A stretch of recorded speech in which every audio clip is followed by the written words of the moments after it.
Olá, gente. Aqui é o Leonardo, professor de Biologia, e estou aqui para te mostrar que, além dessa disciplina ser muito bonita, ela é extremamente fácil. Vem comigo! A aula de hoje é sobre relações ecológicas, que estuda exatamente a relação entre os seres vivos, como esses indivíduos interagem, tá bom? Essas relações elas podem ser classificadas como relações intraespecíficas ou relações interespecíficas. Como o nome já diz, intraespecífico são relações que ocorrem dentro da mesma espécie, entre indivíduos de mesma espécie. Relações interespecíficas entre indivíduos de espécies distintas, entre organismos de espécies diferentes. Ok? Essas relações elas também podem ser classificadas como relações harmônicas ou relações desarmônicas. As relações harmônicas nada mais são do que relações que nenhuma das partes se prejudica com essa relação. Ou ele se beneficia, ou é indiferente. Esse indivíduo ele se relaciona com um outro ser, só que às vezes ele nem sabe que está se relacionando. Professor, não entendi direito. Calma, a gente vai ver daqui a pouco o que é isso, tá bom? E também pode ser classificada como relações desarmônicas. Como o nome também já diz, são relações que ocorrem prejuízo para pelo menos uma das partes, tá? Ambas as partes podem sair prejudicadas de uma relação, ou apenas uma. Então, essas relações são classificadas como relações desarmônicas. Uma outra coisinha, nós temos símbolos para mostrar se a relação é benéfica ou prejudicial, ou até mesmo se ela é indiferente para o indivíduo. E são os sinaizinhos de mais, menos ou zero. Mais quando é uma relação boa, menos quando é uma relação negativa, ruim para o indivíduo, e zero quando é uma relação que ele faz parte dessa relação, mas é indiferente para ele, tá bom? Às vezes ele nem toma ciência dessa relação, tá bom? Prosseguindo, vem aqui. Vamos começar falando das relações intraespecíficas. A primeira ona aqui são as relações harmônicas. Colônia e sociedade. Você consegue perceber que eu coloquei aqui os sinaizinhos. Aí você olha e identifica que tem dois sinaizinhos de mais. O que isso significa? Significa dizer que é benéfica para um indivíduo e benéfica para o outro indivíduo. Ou seja, todo mundo que participa dessa relação ecológica se beneficia por ela. Você vê que existem duas relações ecológicas harmônicas entre específicas. Ela, a colônia e a sociedade. Ambas são benéficas para todo mundo que participa da relação. Aí você para pensar, professor, o que tem de diferente entre uma relação e outra? Simples. Na relação colônia, os indivíduos eles são fundidos, eles são unidos fisicamente, tá bom? Como você consegue perceber aqui numa colônia de corais. Na verdade, isso aqui não é um coral só. Isso aqui é uma fusão de diversos indivíduos numa estrutura só. Cada bolinha dessa aqui é um coral e ali tem um ser vivo que está fundido a outros indivíduos aqui, tá bom? Desse lado aqui também é uma colônia. Aí você para perguntar, mas professor, cadê os indivíduos? Eu estou vendo somente uma água viva aqui. Sim, essa água viva se chama caravela. E essa caravela, na verdade, ela é, ela é ela é constituída de diversos seres vivos. Vários indivíduos estão aqui compondo essa cúpula aqui, que exerce função de flutuação. Outros indivíduos estão aqui responsáveis pela captação do alimento, né? Então, eles são diferentes, tá? Você consegue perceber nessa primeira imagem que os indivíduos eles são muito semelhantes, eles são idênticos. Então, essa colônia é chamada de colônia isomorfa, ou seja, a forma dos indivíduos que compõem a colônia, essa forma é idêntica, eles são iguais, tá bom? Já nessa segunda imagem, você consegue perceber que são vários indivíduos que compõem esse ser vivo aqui, mas, na verdade, eles são diferentes e têm diferentes funções. Então, nós chamamos essa colônia, que é chamada de caravela, de uma colônia heteromorfa. O que significa dizer isso? Significa dizer que eles têm funções distintas. Os indivíduos que compõem essa colônia têm funções distintas e têm uma forma também diferente, ok? Na sociedade, você já não vê mais essa interação física entre os indivíduos. Eles não são colados, eles não são unidos fisicamente, tá bom? Quais são os organismos que fazem parte de uma sociedade, de uma relação ecológica do tipo de sociedade? Geralmente são indivíduos, nós temos aqui os exemplos que nós podemos ilustrar, são os indivíduos da classe insecta, né, são insetos, da ordem Hymenoptera, tá? São vespas, são abelhas, tá? Esses indivíduos, eles formam colmeias, eles formam estruturas que eles moram juntos, né? E quando você olha para essa estrutura, você percebe que existem castas lá dentro. Você percebe que cada indivíduo desempenha uma função determinada lá dentro. Por exemplo, vamos olhar para as abelhas. As abelhas, lá dentro de uma colmeia, você tem a rainha, tá? Você tem as operárias e você tem os zangões. Você consegue perceber ali dentro que cada um desempenha uma função específica para um bem comum, para o coletivo, tá bom? Se, por exemplo, uma abelha for expulsa da colmeia, ela não vai morrer imediatamente. Porém, daqui a um tempo, e esse tempo é geralmente bem curto, esses organismos, eles podem, esse indivíduo ele pode morrer. Por quê? Porque essa relação é tão boa para o coletivo, é tão bom para o indivíduo, que eles quase não conseguem sobreviver sem essa relação. Entendeu? Então, a única diferença é que na colônia eles são fundidos, eles são unidos fisicamente, e na sociedade eles não têm essa união, essa fusão física, né? Mas é uma relação muito boa também. Falaremos agora das relações desarmônicas intraespecíficas, ou seja, entre indivíduos de mesma espécie. A primeira delas aqui é o canibalismo. Segunda é a competição, tá? Aí, já que no canibalismo você consegue perceber que um ser, né, dessa relação sai ganhando e outro ser vivo sai perdendo. Por quê, professor?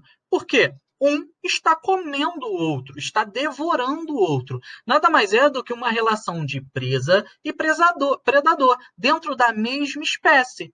Entendeu?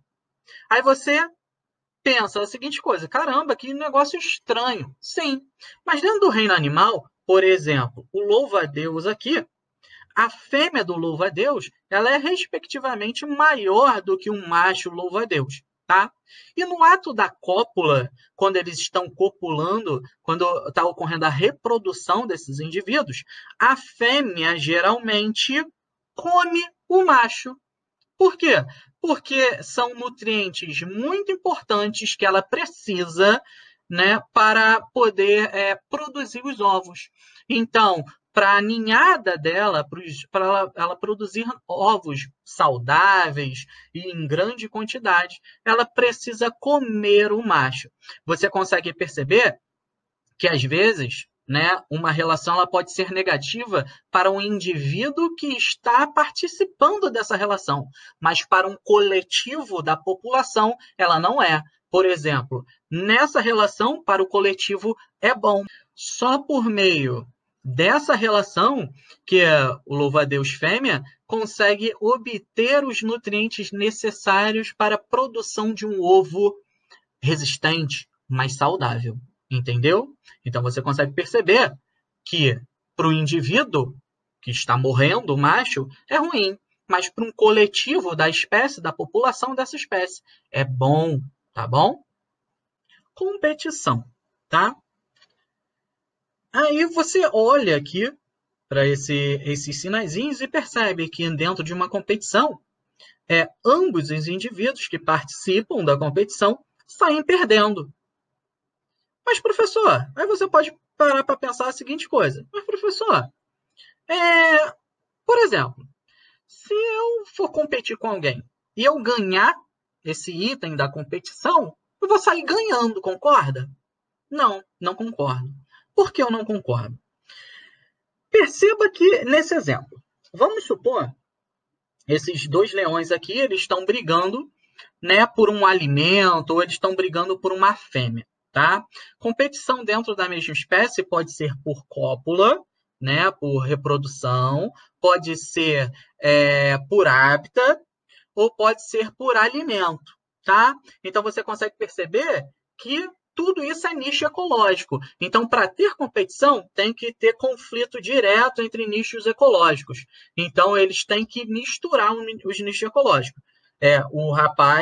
Ambos os indivíduos participantes dessa competição, eles têm que ter o mesmo nicho ecológico para poder se encontrar em um dado momento e competir por esse recurso. Entendeu? Agora, vamos pensar aqui. Eles podem estar brigando por uma fêmea. Vamos supor que esse macho aqui da direita ganhou.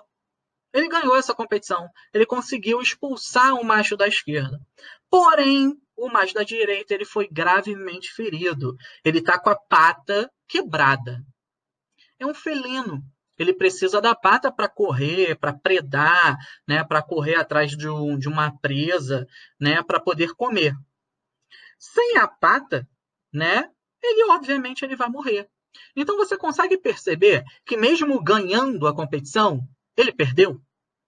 Então, dentro de uma competição, ambos os indivíduos participantes perdem. Porque você pode muito bem deixar aquele item lá e procurar um outro item que não esteja ninguém ali querendo ele. Né? Você pode procurar uma outra fêmea, você pode procurar um outro alimento, né? Então você pode evitar essa competição e todo mundo sai ganhando com isso. Entendeu, gente? Que fique claro, beleza? Prosseguindo. Agora falaremos de relações interespecíficas, relações entre indivíduos de espécies distintas, tá bom? Primeiro, as harmônicas. A primeira delas aqui é uma relação que é chamada de mutualismo ou simbiose, né? Que vem de simbionte, que vive colado e tudo mais. Beleza? Você consegue perceber que nessa relação, ambos os indivíduos saem ganhando, assim como a colônia lá atrás. E a protocooperação, a mesma coisa. Você também consegue perceber que ambos os indivíduos nessa relação saem ganhando, tá bom? Aí, o que difere uma coisa da outra? Rapaz, é muito semelhante à colônia e sociedade. Por quê? Para pensar. No mutualismo, o mutualismo é uma relação obrigatória. Tem uma interação fisiológica entre os participantes. Se você pegar um indivíduo ali, né, se você conseguisse pegar um indivíduo dessa relação ecológica e retirar dessa relação, ele obrigatoriamente iria morrer. Na mesma hora, no mesmo momento. Porque ele precisa daquela relação obrigatoriamente para sobreviver. Beleza?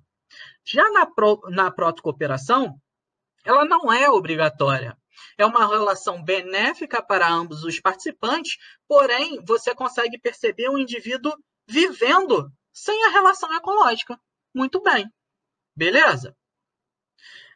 Por isso, inclusive, que muitas pessoas classificam a protocooperação como mutualismo optativo, tá bom? Porque ele pode optar por entrar nessa relação ecológica ou não. Beleza? Agora, vem aqui comigo.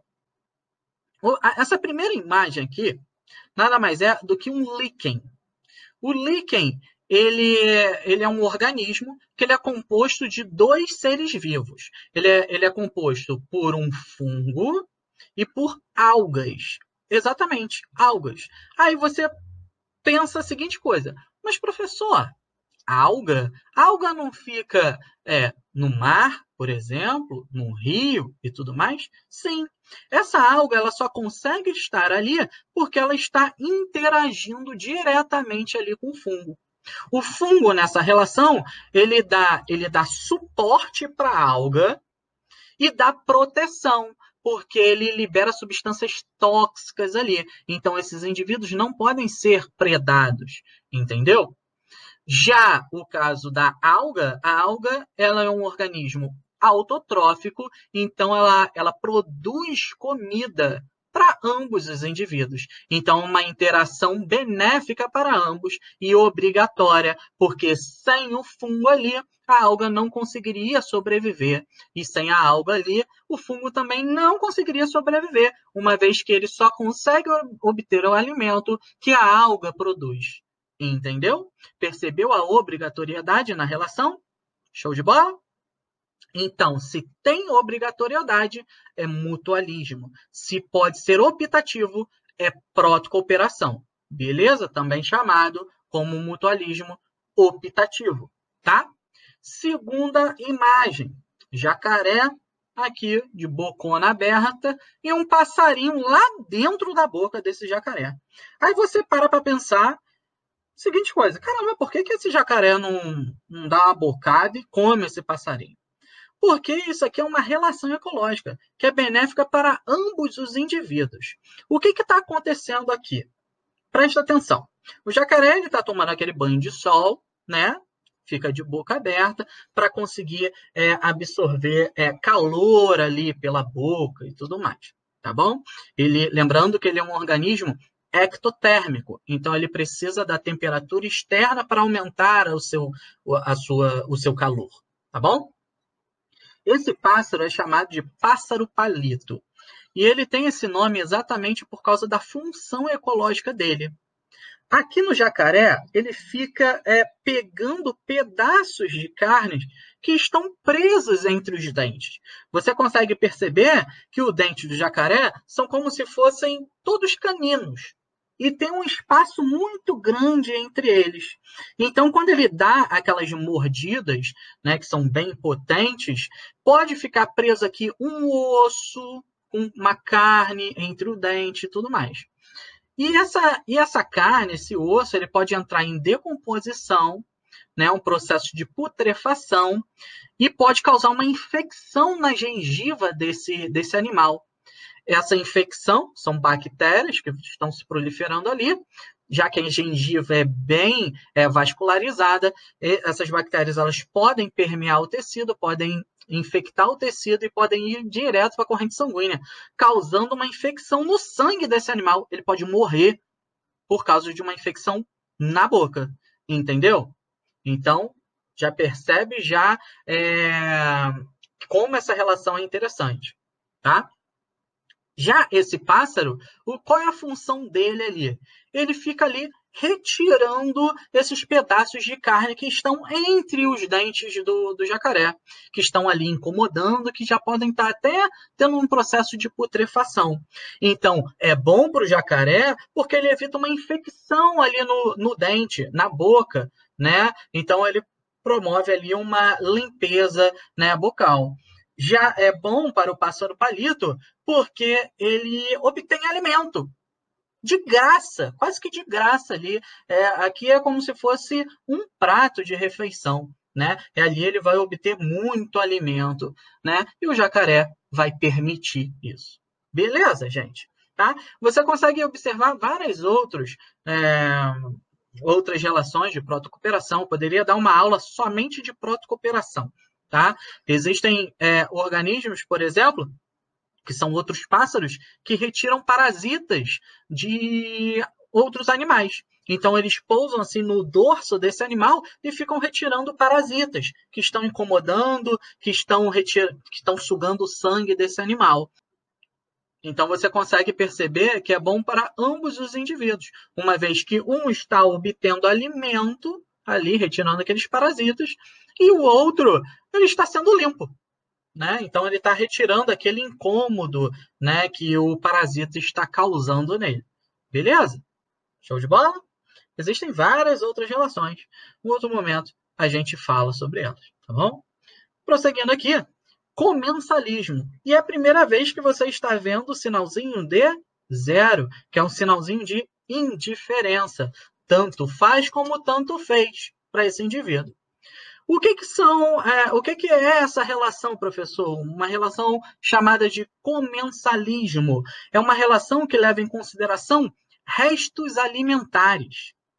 Ou seja, um organismo maior, ele ao se alimentar, ele vorazmente, como é o caso aqui desse tubarão, ele se alimenta e começa a voar pedaços de carne daquele alimento. Pedaços pequenos de carne. Esses pedaços pequenos de carne não são interessantes para o tubarão. Tá? O tubarão ele não vai voltar e vai comer aquele pedacinho que ele deixou de lado. Não, aquilo ali vai passar despercebido para ele. Porém, os animais que acompanham o tubarão, que são dois, a rêmora, que são esses indivíduos aqui, que estão bem coladinhos, são todos esses aqui, são rêmoras, e o peixe piloto, que é um listradinho. Tá? Ele parece uma zebrinha. Ele é todo listradinho. Ele é chamado de peixe piloto porque parece que ele está pilotando o tubarão. Ele vira para a esquerda, o tubarão vira para a esquerda. Ele vira para a direita e o tubarão vira para a direita. É bem interessante isso. Tá? Então, esses dois indivíduos eles são beneficiados com essa relação. O tubarão ele morde, pedaços de carne voam para tudo que é lado e esses animais vão lá e comem, se alimentam desses pedacinhos de carne. A próxima relação aqui é o inclinismo, que você também consegue perceber o sinalzinho de zero aqui, de indiferença para um dos participantes, tá bom? Nesse caso, é um indivíduo que é o hospedeiro. O hospedeiro, ele nem percebe muitas vezes a interação, né, que ele está tendo com outro ser vivo. Perceba que também, nessa relação, eu subdividi essa relação. Mas muita atenção aqui.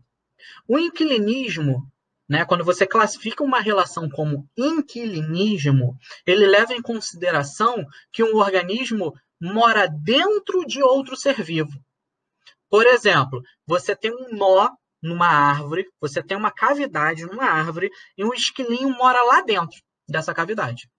Então, existe uma relação de inquilinismo ali, no qual a árvore nem nota a presença do esquilinho, e o esquilinho está lá sem causar dano na árvore, que é muito importante. Ele não causa mal à árvore, ele só está ali morando, se aproveitando de uma toquinha natural ali que a árvore tem.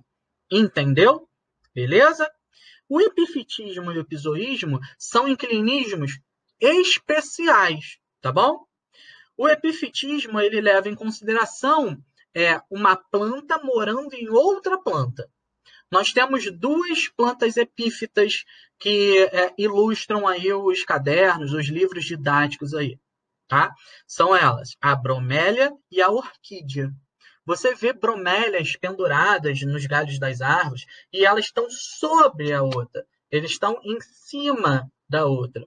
Tá? Ela não causa mal ali, elas só estão se apoiando. Tanto, inclusive, que você consegue ver em alguns lugares aí, algumas zonas rurais, bromélias em fios de alta tensão.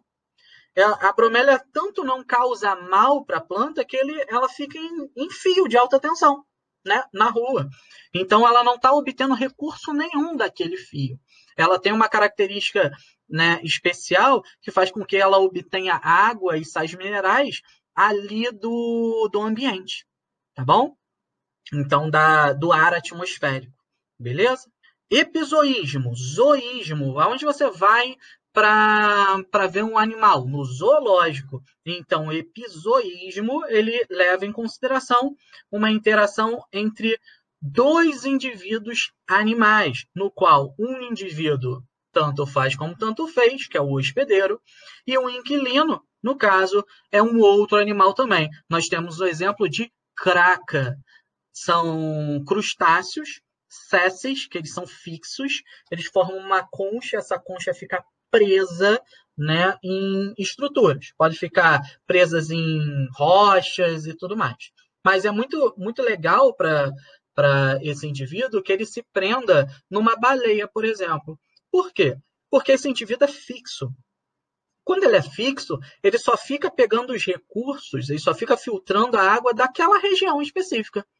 Quando ele está em movimento numa baleia, é muito interessante, porque facilita o fluxo de água para o interior desse indivíduo, né? Fazendo um fluxo constante de água para o interior, aumentando, otimizando o processo de filtração, né? De filtragem daquela água, e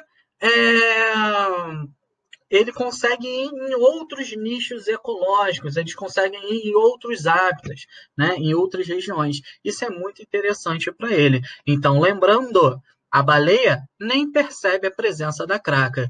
Já a craca, no caso, ela se beneficia porque ela está residindo em cima de outro animal. Tá bom? Agora tem uma diferença bem simples entre foresia, e inquilinismo, que é o seguinte: foresia é só o ato de um indivíduo transportar outro ser vivo. Ele só transporta. Ele não tem o intuito de morar em cima de outro ser vivo. Ele não mora, ele só é transportado. O exemplo mais clássico aqui é o carrapicho. Você vai no mato e você volta com a perna, com um tênis, cheio de carrapicho. O que são os carrapichos? São sementes específicas, né, de plantas específicas, que aquelas projeções, né, elas servem exatamente para se fixar no pelo de animais, e em outro momento, quando o animal ele vai para outro lugar, ele vai se coçar, vai retirar aquelas sementes, e aquelas sementes vão ser jogadas ali no ambiente. Assim como você faz. Quando se dá conta que está cheio de carrapicho, você pega aqueles carrapichos e vai retirando e jogando. E isso é bom para o vegetal, porque auxilia no processo de dispersão do vegetal. Entendeu? Então ele vai alcançar outros hábitats dessa forma, vai se espalhar, beleza? Então só o processo de transporte. Não tem dano no hospedeiro, não tem dano em quem transporta. É benéfico apenas para quem é transportado. Show? Próximo slide. Agora vamos falar das relações interespecíficas desarmônicas. A primeira delas é a competição. Competição de novo, professor? Sim, existe competição tanto dentro da mesma espécie como entre indivíduos de espécies distintas, tá bom? Essa competição, obviamente, não pode ser uma competição sexual, por parceiro sexual, tá? Até porque eles são indivíduos de espécies distintas, beleza? Então, essa competição, houve conflito de nicho ecológico em hábitat, então eles habitam a mesma região e eles comem a mesma coisa. Eles vão aos mesmos lugares, eles se encontram e de vez em quando eles entram em embate, porque eles estão competindo por um recurso, né, que é desejado por ambos. Beleza? Então, competição, assim como na anterior, na intraespecífica, é ruim para ambos os indivíduos. Então, é negativa para todo mundo que está participando. E aqui acontece um negócio bem interessante, que nós chamamos de princípio de Gauss, que também é chamado de princípio da exclusão competitiva. Professor, o que é isso? O princípio de Gauss, ou da exclusão competitiva, é o processo pelo qual os indivíduos eles conseguem excluir a competição ali. Como assim, professor? Presta atenção. Existem alguns indivíduos que são mais fortes que outros e eles conseguem ter êxito na competição e, por exemplo, o outro indivíduo ele não consegue obter esse recurso. que é tão necessário para a sobrevivência dele, seja ele um recurso, um hábitat, uma toca, uma casa, ou alimento, principalmente alimento, tá bom? Então, um indivíduo é mais forte, ele consegue obter todo o alimento, né, que um outro indivíduo que ele está competindo. Por essa razão, ele atua no desaparecimento desse indivíduo mais fraco, dessa espécie mais fraca. Então, essa é a lei, né, da exclusão competitiva, o princípio de Gauss. Beleza? Existem outros processos também, tá? Por exemplo, alguns indivíduos eles podem mudar o nicho ecológico. Como assim, professor? Eles podem migrar de região para evitar exatamente a competição, porque a competição é tão ruim para a espécie, né? E eles estão se prejudicando com aquela competição, que eles optam em sair, ir embora, vão embora daquela região. Ou até mesmo eles começam a atuar em outros nichos ecológicos, como, por exemplo, começam a comer um outro fruto. Vamos supor que duas espécies entram em competição por um fruto mais carnoso, um fruto mais suculento, que é mais gostoso, adocicado e tudo mais, tem mais energia. A espécie mais fraca, ela toda vez que ela vai nessa região onde para obter esse fruto, ela encontra a espécie mais forte. E toda vez eles entram em conflito e ela sai perdendo. Então, ela percebendo essa situação, o que ela faz? Ela opta em comer um outro fruto em outra região, tá? Então, esse é o princípio de Gauss, né? O princípio da exclusão competitiva, beleza? Então, dentro de um mesmo ecossistema, você não vai ver espécies com o mesmo nicho ecológico, nichos ecológicos idênticos, porque existe um processo, né, atuando ali, que esse processo é o princípio de Gauss. Show de bola? Prosseguindo. Predatismo, professor. O que é predatismo? Predatismo nada mais é do que uma relação entre presa e predador, no qual um indivíduo serve de alimento para outro, tá bom? Então, o predador ele devora a presa, ele come, ele se alimenta dessa presa, tá bom? Lembrando que muitas das vezes não, né? Para o indivíduo que participa dessa relação, que é comido, é ruim. Mas, às vezes, para a população desses animais, é boa. Por exemplo, está ocorrendo muita competição intraespecífica por recurso, por alimento, por hábitat, seja ele qual for, tá? Esse recurso. E você tem um predador que ele atua diretamente no controle populacional daquela espécie. Então, o predador ele está atuando e está fazendo uma coisa boa para a população. Por quê? Porque ele está reduzindo o nível de indivíduos daquela espécie que está entrando em conflito entre si. Ele está tendo muita competição entre específica. Tá bom? Tanto o predatismo como o parasitismo ele pode atuar dessa forma, como controle populacional. Beleza? Parasitismo nada mais é do que a relação entre um parasita e o hospedeiro, no qual o parasita obtém recursos daquele hospedeiro. Tá? Existem tipos de parasita, e são eles aqui dessas setinhas. O primeiro tipo de parasita é o endoparasita. Endo vem de prefixo de interno. Então, é um parasita interno que habita as regiões internas do hospedeiro. Tá bom? Lembrando que há prejuízo nessa relação. Ele está obtendo recursos, né, do animal. Ou pode ser sangue, ele está retirando sangue, ou até mesmo um alimento. O hospedeiro ele se alimenta e partes desse alimento, quem pega para si é o parasita. Entendeu? Então, ele está se beneficiando. Em contrapartida, o hospedeiro ele está se prejudicando nessa relação. Beleza? Ectoparasita é a mesma coisa, só que o ectoparasita ele obtém recursos ali externos, tá? Então, ele está sob a pele do animal. Ele está ali, ele é um hematófago, ele está comendo sangue ali, né? É um mosquito, é um carrapato e tudo mais. Exemplos de endoparasita. Nós temos Ascaris lumbricoide, que é a lombriga. Nós temos a tênia, que pode ser duas, tênia solium saginata, que faz a doença teníase, né? Nós temos vários endoparasitas, né? Esquistossomose, tá? E os ectoparasitas são mosquitos, pernilongos, sanguessugas, carrapatos, né? Piolhos e tudo mais. Então, esses indivíduos eles estão obtendo recursos externamente ao corpo do animal, beleza? E o holoparasita e o hemiparasita, professor? Isso aqui é um pouquinho diferente, tá? Holoparasitismo e hemiparasitismo, ele é exclusivo de vegetais.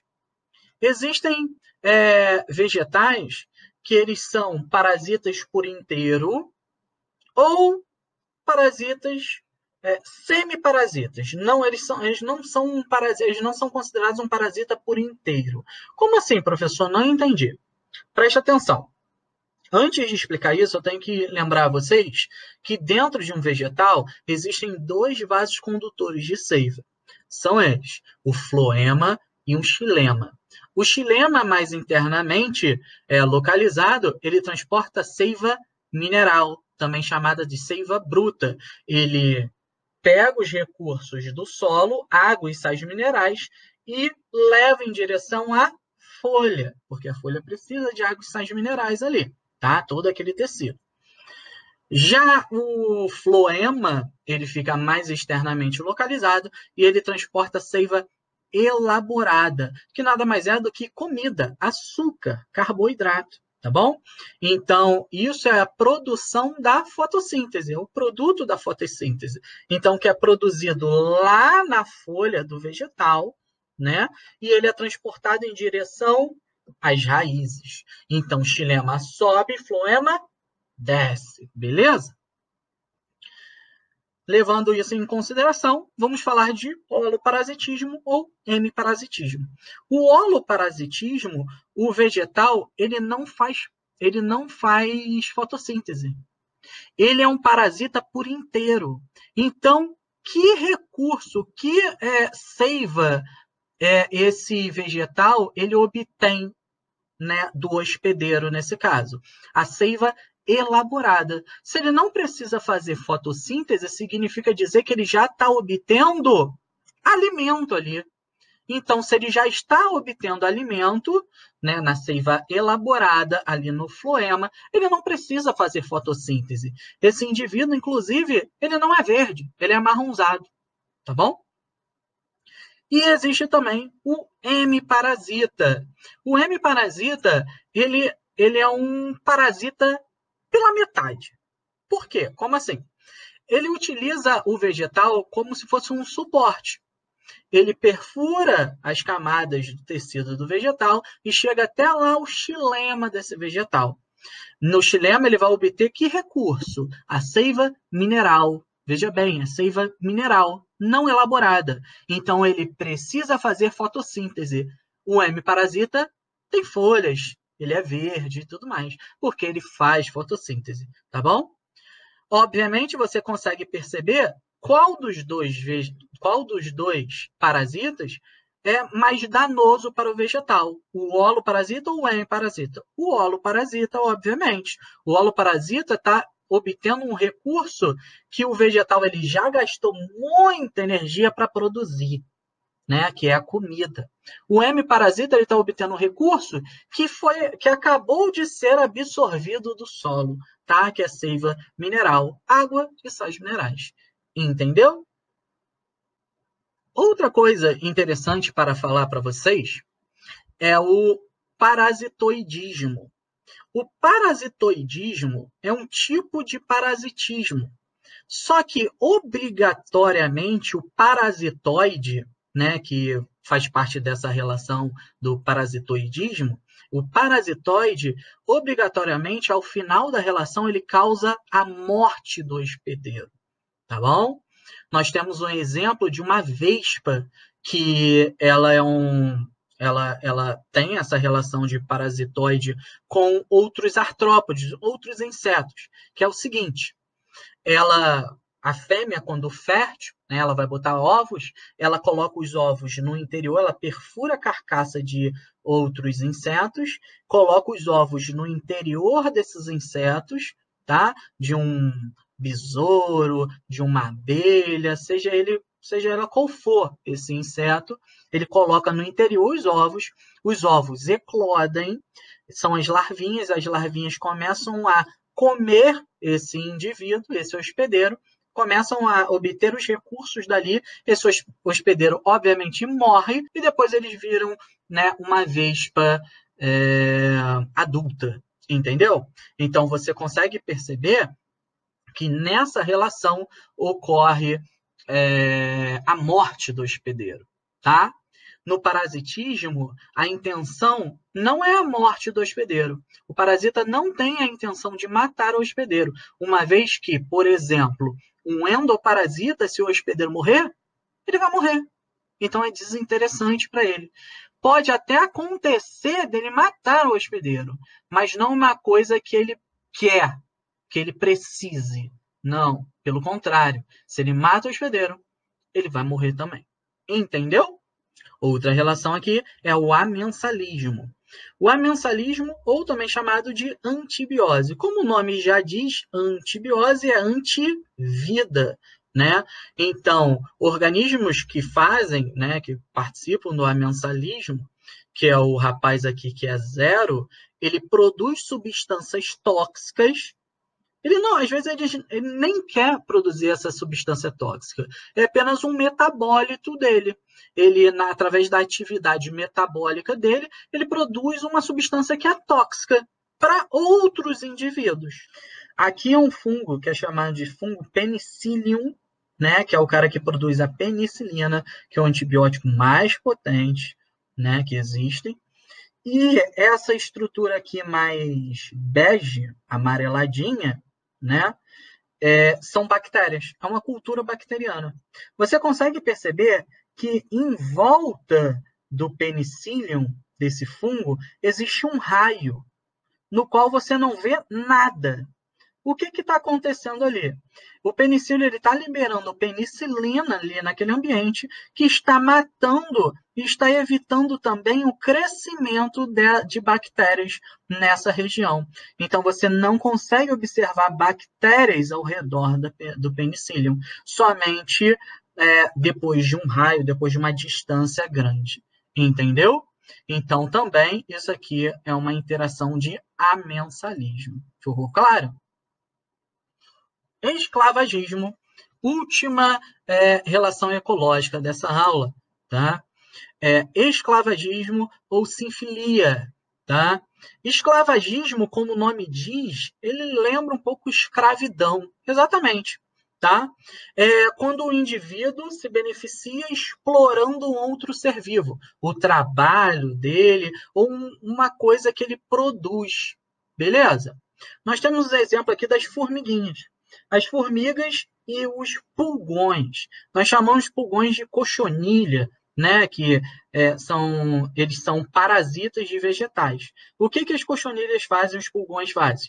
Eles são parasitas de vegetais que perfuram, eles têm um aparelho bucal perfurante, né? Que perfura e chega até o vaso condutor de seiva floema. Ali ele fica absorvendo seiva, né, elaborada, açúcar. E o que acontece? Olha que interessante. Por ele consumir uma substância muito doce, muito açucarada, lá dentro da barriguinha desse indivíduo, ocorre um processo de fermentação alcoólica. Aí o que acontece? Esse indivíduo, ele excreta, né, ele defeca uma substância doce, né? Ele passa essa seiva passa por todo o sistema dele digestório, ele obtém ali os recursos que quer e depois elimina o que não quer. O que sai ali naquele excremento, naquela secreção que ele libera, é uma secreção muito doce e alcoólica. Então, as formiguinhas, elas ficam viciadas. Elas ficam tão viciadas, que existem algumas espécies de formiga que elas pegam larvas de pulgões e levam para dentro do seu formigueiro. Esse formigueiro ele está associado a raízes de vegetais, tá? De plantas. Ele coloca o pulgão lá nessa raiz, o pulgão ele vai perfurar, vai começar a obter ali aquele alimento e vai ser obrigado a trabalhar, porque vão ficar um monte de formiguinha ali em volta, que é como se fossem as fazendas dentro de um formigueiro, As formiguinhas vão ficar ali em volta desses pulgões e estimulando esses pulgões, como se fossem fazendo coceguinhas nesses pulgões. Esses pulgões vão liberando essa secreção doce, alcoólica, e as formiguinhas vão se alimentando daquilo. Olha que sensacional, né? Eu não lembro qual filme, se é a Formiguinha Z ou Vida de Inseto, que você consegue ver esse pulgão. O rapaz, a formiguinha, acho que é a formiguinha que vai num bar, ela pede a bebida, que é a cerveja lá deles, aí o barman lá, ele pega um bichinho, que é uma larvinha, espreme e sai um caldinho desse bichinho. Esse bichinho que é de espreme é um pulgão. E essa secreção é exatamente isso que eu estou falando. Você também já se deu conta, muitas das vezes, às vezes você está lá esperando um ônibus embaixo de uma árvore, você está lá sentado embaixo de uma árvore e está aquele sol absurdo do Rio de Janeiro, né, que você já conhece, aquele solzinho de 50 graus, né, a sombra que está fazendo. Aí você sente um pinguinho no braço, um pinguinho no rosto, no nariz. Esse pinguinho é a secreção do pulgão. Muito provavelmente lá esse vegetal está repleto de pulgões e eles estão liberando a secreção. E essa secreção pinga em você e você sente. Aí você pensa assim, caramba, choveu? Não, não choveu não. São as secreções dos pulgões que estão caindo. Que interessante, né? Por hoje é só, pessoal. Espero que vocês tenham gostado. Um beijo, um queijo. Não esqueçam de dar aquele like.